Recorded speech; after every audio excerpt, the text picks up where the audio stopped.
పిత పుత్ర పవిత్ర ఆత్మనామమున ఆమేన్. ప్రియ స్నేహితులారా, మీ అందరికీ దేవుని యొక్క ఆశీస్సులను తెలియజేస్తూ జూన్ 27వ తారీఖు శుక్రవారం ఈనాడు తల్లి శ్రీ సభ యేసు పవిత్ర తిరుహృదయ మహోత్సవాన్ని ఘనంగా కొనియాడుతూ ఉండగా ఈనాడు దివ్య బలి పూజ పట్టణాల ధ్యానాంశానికి మిమ్మల్ందరినీ కూడా ప్రేమతో ఆహ్వానిస్తూ ఉన్నాను.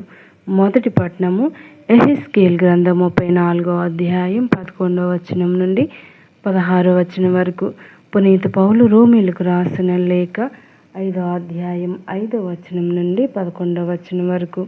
లూకా సువార్త 15వ అధ్యాయము 3వ వచనం నుండి 7వ వచనం వరకు. సువార్త పట్టణాన్ని చదివి ఈనాటి పండుగను ధ్యానించుదాం. అప్పుడు యేసు వారికి ఒక ఉపమానం ఇట్లు చెప్పెను. ఒకడు తనకు ఉన్న 100 గొర్రెలలో ఒకటి తప్పిపోయినచో తక్కిన 99 ఆ అరణ్యముని విడిచిపెట్టి దాన్ని వెదకుటకై పోవును కదా.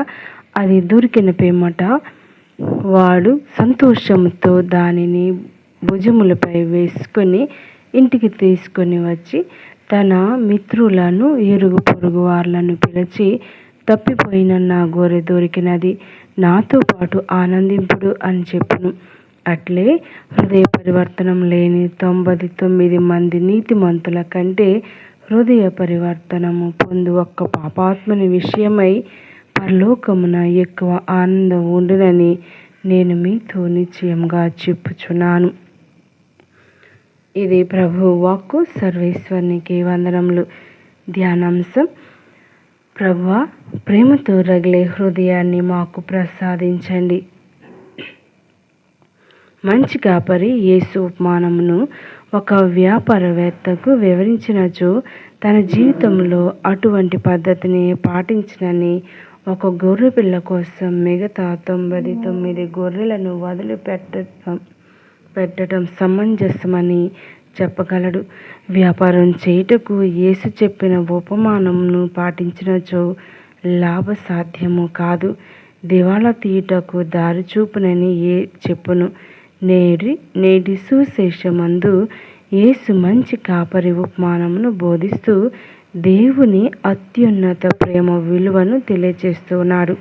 క్రీస్తు దివ్య హృదయ మహోత్సవమును కొనియాడుటకు ఈ ఉపమానం ద్వారా దేవుడు తన బిడ్డలను వెదకి రక్షించు తీరును, తన కుమారుడైన యేసు దివ్య హృదయము మన రక్షణ కొరకు తప్పించు విధమును తెలుసుకొనగలం.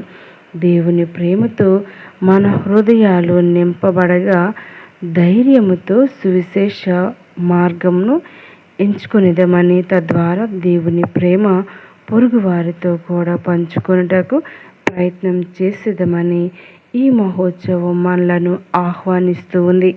దేవుని ప్రేమ అనేది జలముల ద్వారా మన హృదయం దప్పికను తీర్చుకున్నని మరియు దాహముగొన్న ప్రపంచపు పరిస్థితి క్రీస్తు ప్రేమ సుధలను ఆస్వాదించమని నేటి ఉత్సవం మనకు గొప్ప సందేశము ఇస్తూ ఉంది. ఈ ప్రక్రియలో క్రీస్తు ప్రేమను మన జీవితంలో స్వాగతించి మన సంఘములతో కలిసి శ్రీ సభను దేవుని ప్రేమకు నిలయములుగా మార్చుటకు కంకణం కట్టుకోవాలి.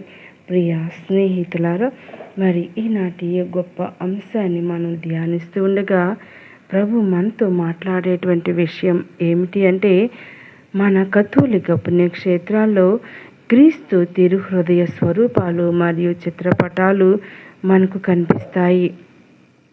ఈ స్వరూపాలను, చిత్రపటాలను క్షుణ్ణంగా గమనించినట్లయితే అగ్ని జ్వాలలతో మండుచున్న యేసు క్రీస్తు హృదయం, దాని చుట్టూ ఒక ముళ్ళ కిరీటం, దాని నుండి పైకి వెలువడు శిలువ, హృదయం చుట్టూ కాంతివంతంగా ప్రకాశించు వెలుగు కిరణాలు మనకు కనిపిస్తాయి. అయితే వీటిలో దాగి ఉన్న గుర్తులు చాలా లోతైన అర్థాలను ఇస్తూ ఉన్నాయి. వాటిని తెలుసుకునే ప్రయత్నం చేద్దాం. 1. అగ్ని జ్వాలలు. పరిశుద్ధ గ్రంథంలో అగ్ని దైవానికి గుర్తుగా ఉంది. అదేవిధంగా అగ్ని దేవుని సన్నిధిని సూచిస్తుంది. ఉదాహరణకి, మండుచున్న పొదలో అగ్ని అయి దేవుడు మోషేతో సంభాషించారు. నిర్గమకాండం 3వ అధ్యాయం 13వ వచనం, ఎడారిలో ఇజ్రాయేలు ప్రజలను అగ్నిస్తంభ రూపంలో ముందుండి నడిపించారు. నిర్గమకాండం 13:21, ఎలీషా బలిని అగ్ని రూపంలో పై నుండి దిగివచ్చి దహించారు. రాజుల మొదటి గ్రంథం 18వ అధ్యాయం 30-33 వచనములు. పెంతెకోస్తు పండుగ నాడు పవిత్రాత్మ సర్వేశ్వరుడు అగ్ని నాలుక రూపంలో అపోస్తులపైకి వేంచేసి వచ్చారు. అపోస్తుల కార్యములు 2వ అధ్యాయం 3వ వచనం. పునీత మార్గరెట్ మరియమ్మ గారికి కలిగిన దర్శనంలో క్రీస్తునాథుని తిరు హృదయ అగ్ని జ్వాలలతో రగులుతున్నది. అగ్ని జ్వాలలు ప్రేమకు చిహ్నం. క్రీస్తునాథుని పరిశుద్ధ హృదయం మానవుల పట్ల ప్రేమాగ్ని జ్వాలలతో మండుచున్నది. 2 వెలుగు కిరణాలు క్రీస్తునాథుని పరిశుద్ధ తిరు హృదయం చుట్టూ వెలుగు కిరణాలు ప్రసరిస్తూ ఉన్నాయి. లోకానికి వెలుగు క్రీస్తునన్న సత్యాన్ని ఇవి తెలియజేస్తూ ఉన్నాయి.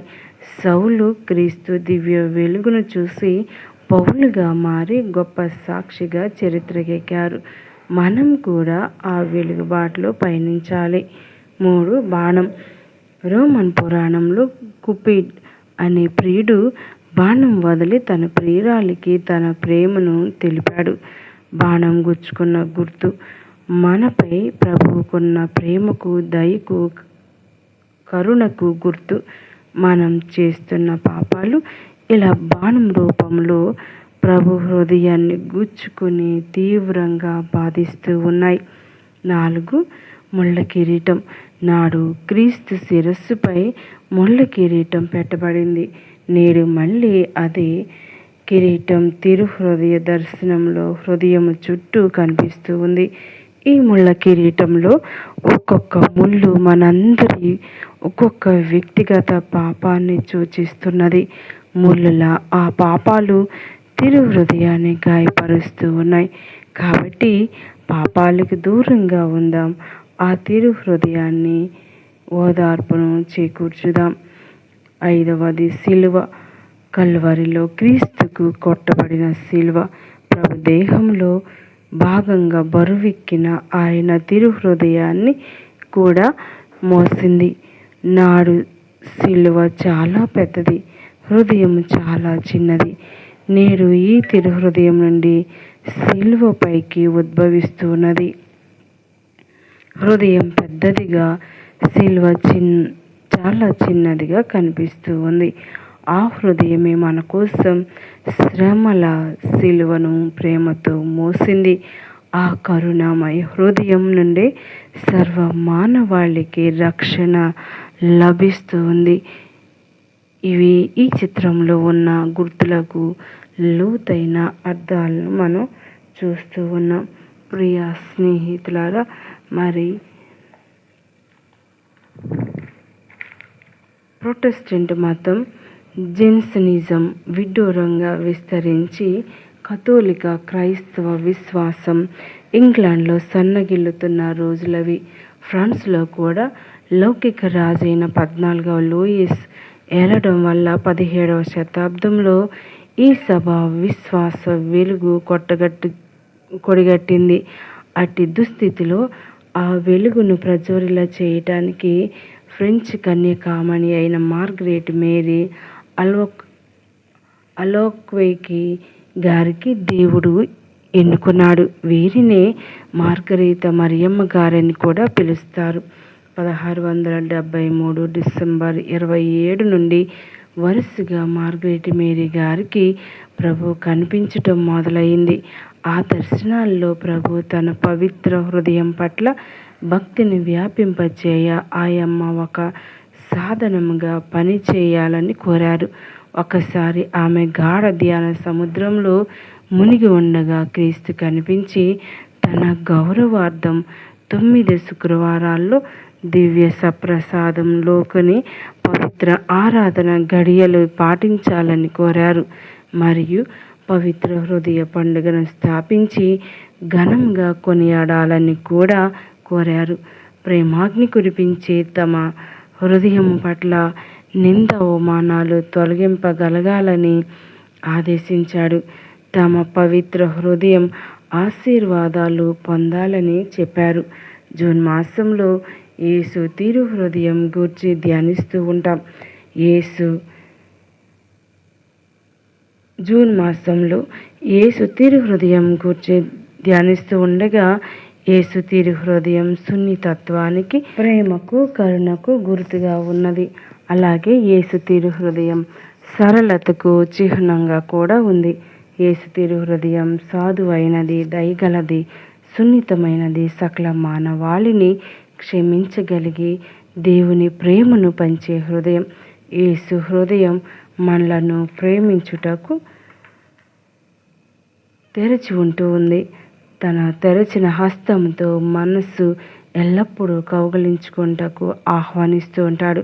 అలాగే తన తిరుముఖం దయా కనికరములతో మనలను ఎల్లప్పుడూ మన్నించుటకు మన వైపు చూపిస్తూ ఉంటుంది. ఈ విధంగా ప్రప్రదంగా తిరుహృదయం యేసు ప్రభుని ప్రేమకు, క్షమకు, శ్రద్ధకు సూచనగా ఉన్నది. మత్తయి సువార్త 11వ అధ్యాయం 25వ వచనం నుండి 30వ వచనం వరకు. ప్రియ స్నేహితులారా, మరి ఈ యొక్క పండుగను మనం కొనియాడుతూ ఉండగా దయగల దేవుడు ఆయన యొక్క కృపా వరమును మనపై కుమ్మరించునుగాక. ఆమేన్.